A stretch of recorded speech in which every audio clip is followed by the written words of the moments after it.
Let's hear from a couple of other people. Just remember that putting parentheses in front of your nickname on Discord to get to the top of the list guarantees you will not speak to me, because that it's just a trick. Okay. People are like, oh, it's alphabetical. I'll start with parentheses and then I'll be at the top. I don't even look at those. So that's a good way to not get on. Let's go to Chris from Massachusetts. Chris, welcome. Hey, David. Hello.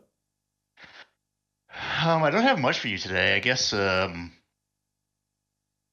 Have any other callers talked about the Roe v. Wade decision? Only all of them. Only all of them. What about the leak? Yeah, well, I mean, listen, the leak, some are saying, is the most serious thing that's ever happened, worse than the Trump riots. The fact that this leaked 3 weeks early, it's like Pearl Harbor.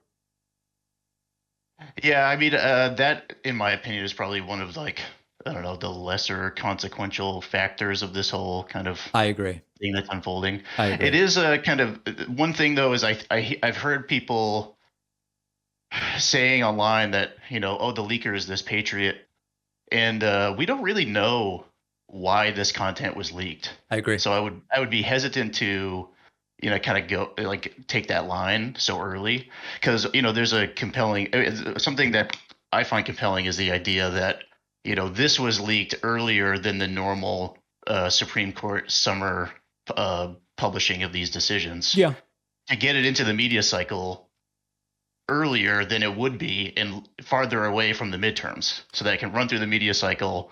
Maybe folks will forget about it before the midterms happen. It's very speculative. It's very, I mean, listen, you could say, oh no, they leaked it the day that the primaries started to have the maximum effect. Or you could say what you're saying, which is if you wait, it has more of an effect. So by leaking it instead of waiting until the end of June, now voters can have it in mind for all of the primaries in May and June. I think you can make the argument either way. We just don't know. For me, it's like we found out 3 weeks earlier. That's it. It's really not a big part of the story for me. Do you think there's any merit in the idea that, these leaks, if they were to happen again in the future, would influence, the Supreme Court justices in their decisions? I really don't, because, I mean, I don't know. They're appointed for life and they have great security. It's just hard for me to imagine that. Yeah, because it seems like because of the fact they were appointed for life, I mean, how much is public opinion gonna really influence their decisions? I agree completely. Yeah, I just don't see it. All right. Thanks, David. All right, my pleasure. There's Chris from Massachusetts with some relevant elements for today's show. One of our sponsors is called Privacy. Privacy is a totally free service that I've been using for years. Privacy lets me create virtual payment cards with one click, and when I use the virtual card, the money is taken out of my bank account. You can create multiple cards, delete them, freeze them, set a spending limit on them. Let's say I'm signing up for a free trial and it requires a credit card. Privacy will autofill a virtual card number, and then after signing up, I can delete that virtual card, so I know I'm not going to be charged again. Something really useful and very practical. Or let's say I'm ordering food over the phone, but I left my wallet somewhere. I don't have my real credit card on me. I can use a virtual card on my Privacy mobile app.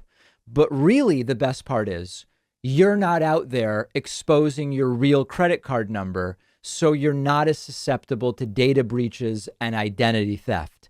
Privacy is a totally free service, and you'll get $5 to spend when you go to privacy.com/Pacman. The link is right underneath this video.